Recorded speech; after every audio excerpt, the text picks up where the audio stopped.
так вот забит. Прямо жидкий.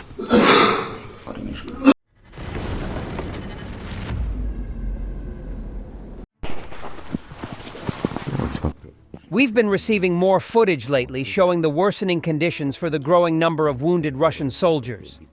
A Russian soldier here revealed the dire conditions in the hospital of occupied Tokmak, Zaporizhia region. Corridors packed with wounded, some forced to lie on the floor. Toll of war. Satellite images confirm the evacuation of Russian military equipment from Syria, Sparta, and Sparta. 2 vessels have entered Tartus. Sparta II already left the port, and a large part of containers and equipment seems to have left on it. Sparta is still being loaded. On the Pokrovsk front, the 5th Separate Assault Brigade repelled a double attack by Russian forces on motorcycles.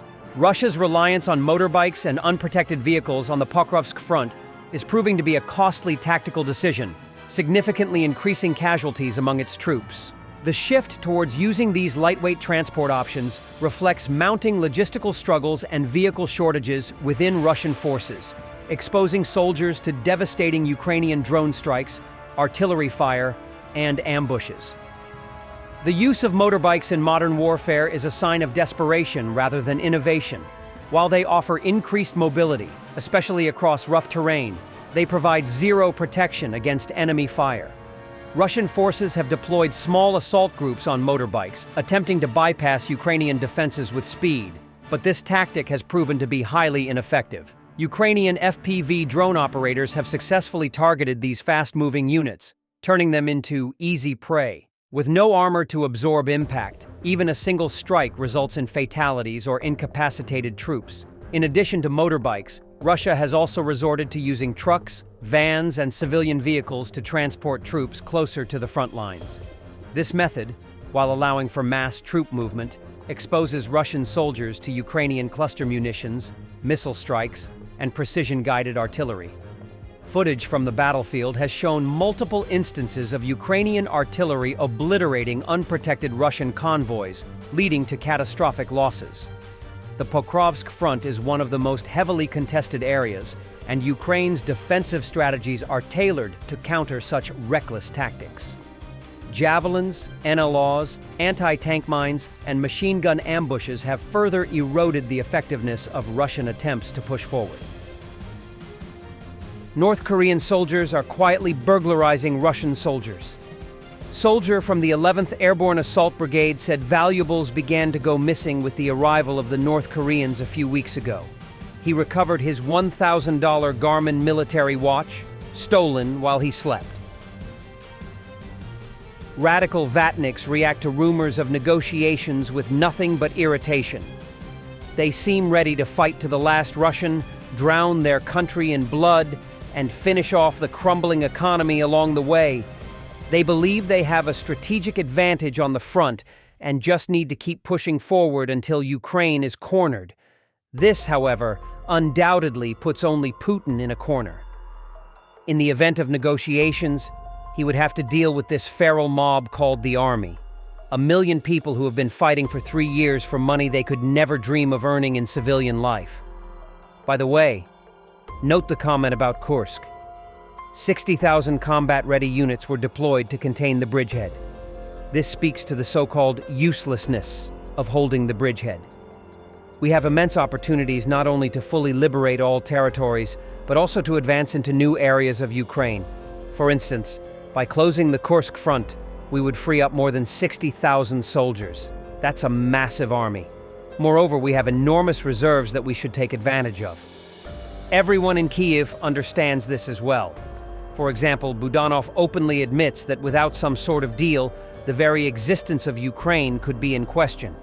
If there are no serious negotiations by summer, very dangerous processes could begin, threatening the very existence of Ukraine. However, it's unclear whether our top leadership understands this or whether they're simply afraid to take that risk. I sincerely hope we will push them into a dead-end situation rather than lose the chance to continue our momentum. The entire front is advancing, and Ukraine lacks the ability to counterattack, so there should be no negotiations.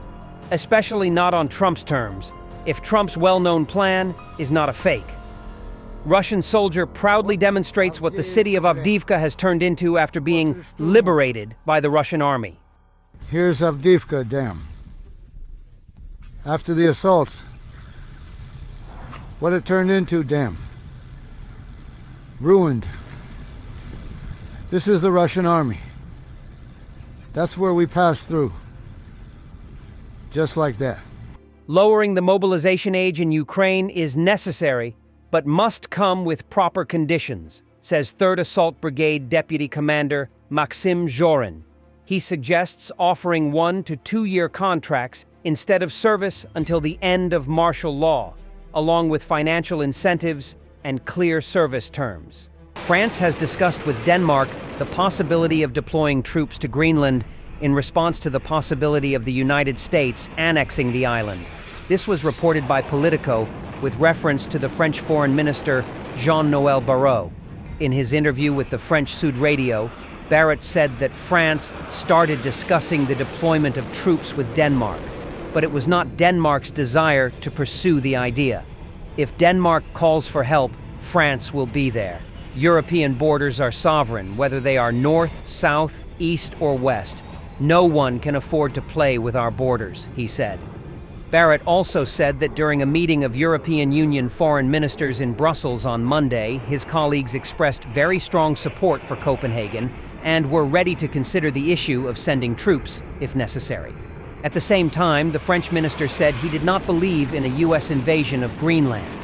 Militarny recently reported that Denmark is investing $2 billion to strengthen its military presence in the Arctic and North Atlantic. In order to strengthen security and expand military capabilities in the region, the Danish government has signed the first interim agreement in cooperation with the autonomous authorities of the Faroe Islands and Greenland. The agreement provides for the construction of 3 new Arctic ships that will be able to solve tasks around Greenland more efficiently and flexibly. Helicopters and drones will be able to be based on board. 2 additional large long-range drones with enhanced visual surveillance capabilities will also be purchased, which can monitor large areas at a great distance. In December, it became known that the Danish Ministry of Defense would increase the defense budget to strengthen Greenland's defense capabilities. This stems from statements made by former U.S. President Donald Trump, who described Greenland as a critical asset for the defense of the United States. Currently, the issue of ensuring the security of Greenland is a priority, as this island is an autonomous territory of Denmark. A large U.S. aerospace facility is located on its territory. Thanks for watching, and don't forget to subscribe. Also, if you want to support Warthog Defense, please become our member and get early access to new videos, exclusive members-only videos, and become administrator in comment section. The membership link is in the description. Every day. We had a guy last week, it's 6 rescues in 6 days. You know, he's doing the job every day.